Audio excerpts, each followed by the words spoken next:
Hello दोस्तों। तो कैसे हैं आप सब। मैं आशा करता हूं कि आप सभी स्वस्थ व अच्छे होंगे। आज हम भारतीय संविधान के अनुच्छेद 20 अपराधी व्यक्तियों के संरक्षण के अधिकारों के बारे में पढ़ेंगे। तो हम आज स्वतंत्रता के अधिकार में आर्टिकल अनुच्छेद 20 को पढ़ेंगे। स्वतंत्रता का अधिकार। स्वतंत्रता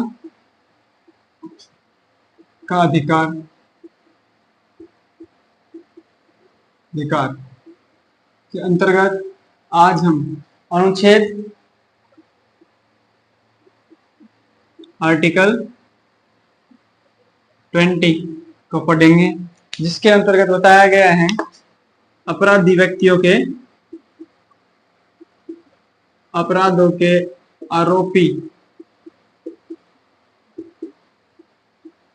व्यक्तियों के अधिकार।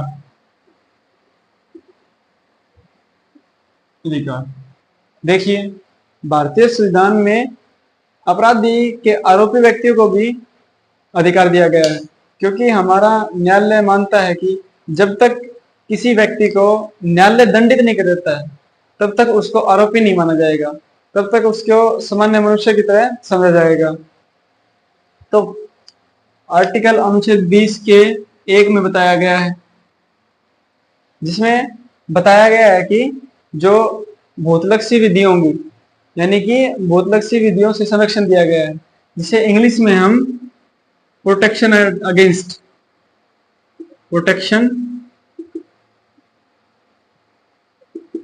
अगेंस्ट एक्स पोस्ट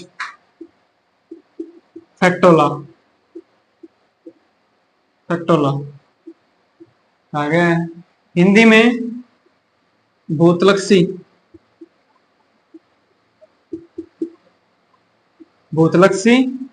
विधियों से संरक्षण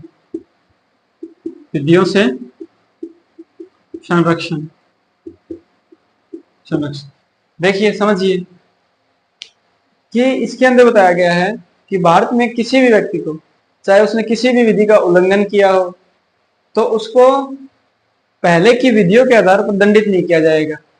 यानी कि जो विधि वर्तमान में प्रचलित है, वर्तमान में लागू होती है, उन्हीं विधियों के आधार पर किसी व्यक्ति को दंडित किया जा सकता है। अन्यथा किसी व्यक्ति को पुरानी विधियों के आधार पर दंड नहीं दिया जा सकता।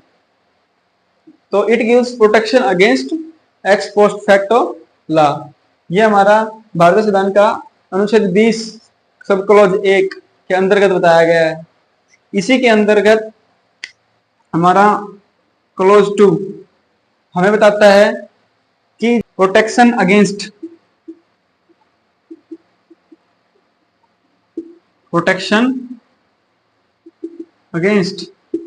डबल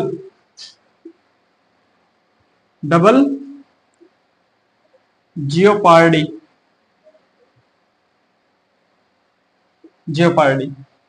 जिसका मतलब है कि दोहरे दंड से संरक्षण। हिंदी में दोहरे दंड से संरक्षण, यानी कि it gives against protection against double jeopardy, यानी किसी व्यक्ति को एक ही क्राइम के लिए दो बार या दो से अधिक बार, एक से अधिक बार सजा नहीं दी जा सकती। तो इसके अंतर्गत किसी भी व्यक्ति को विधि के उल्लंघन पर केवल एक बार ही सजा दे सकती है। यानी कि इसका मतलब हुआ एक बार सजा,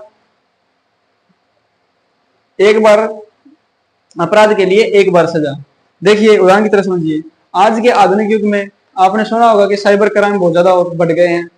तो अगर कोई व्यक्ति, जो एक ही व्यक्ति है लेकिन एक ही स्थान पर बैठकर अलग अलग राज्यों में अपराध कर रहा है अलग अलग व्यक्तियों के साथ, जैसे मान लीजिए दिल्ली में बैठा व्यक्ति हरियाणा के व्यक्तियों के साथ भी अपराध कर रहा है, यूपी के व्यक्तियों के साथ भी उसने अपराध किया है, उसी का उसने एमपी के व्यक्तियों के साथ अपराध किया है।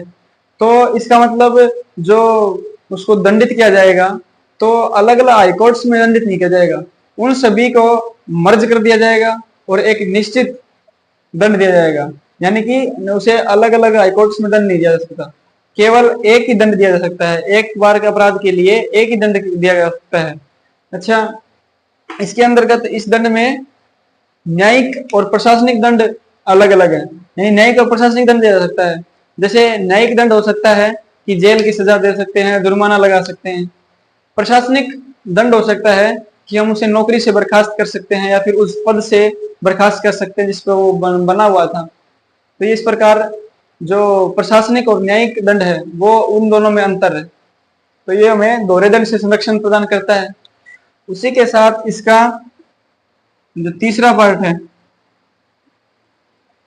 वो हमें कहता है कि वो हमें प्रोटेक्शन देता है, प्रोटेक्शन अगेंस्ट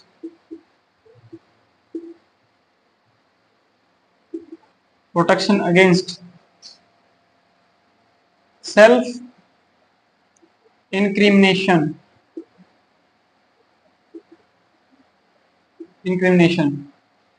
इसका मतलब हुआ कि हमें स्वयं के खिलाफ गवाही से इस अधिकार में संरक्षण दिया जाता है। यानी कि स्वयं के विरुद्ध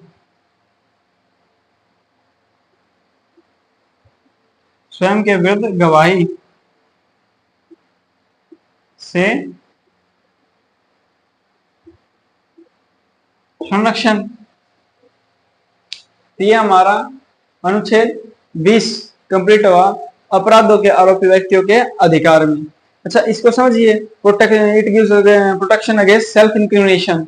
इसका मतलब हुआ कि हमें, मान लीजिए आपको पुलिस ने गिरफ्तार कर लिया है, आपको मालूम है कि आपने क्राइम नहीं किया है, लेकिन पुलिस ये तय करने पे तुली हुई है, ये प्रमाणित करने पे तुली हुई है कि नहीं आपने ही किया है, और उसके लिए आपको शारीरिक प्रताड़ना दी जा रही है। यानी कि आपको फिजिकल टॉर्चर किया जा रहा है, मेंटली टॉर्चर किया जा रहा है कि आप उस अपराध को कबूल कर ले। तो इसके खिलाफ आपको अधिकार दिया गया है कि स्वयं के विरुद्ध गवाही से संरक्षण दिया गया है।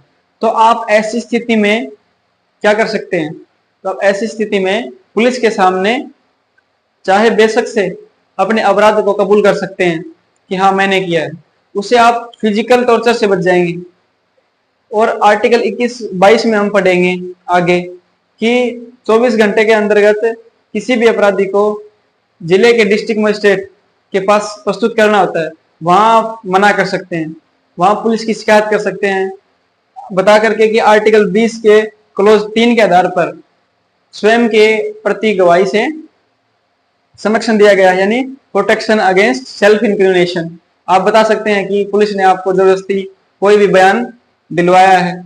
ऐसे ही आप सुप्रीम कोर्ट में पुलिस के प्रति गवाही बता सकते हैं कि जो आपसे जो गवाही दिलवाई गई है अपने स्वयं के प्रति, जो अपराध कबूल करा गया है जो आपने नहीं किया, उसके प्रति आप मना कर सकते हैं। यानी पुलिस की गवाही कोई मायने नहीं रखती।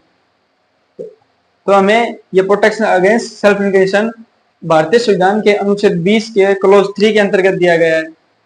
आज के लिए इतना ही, धन्यवाद। कल फिर से हम एक नई वीडियो लेके आएंगे बड़े ही जोश के साथ। इस प्रकार अपनी निरंतर शिक्षा जारी रखिए, निरंतर एजुकेशन जारी रखिए और पढ़ते रहिए।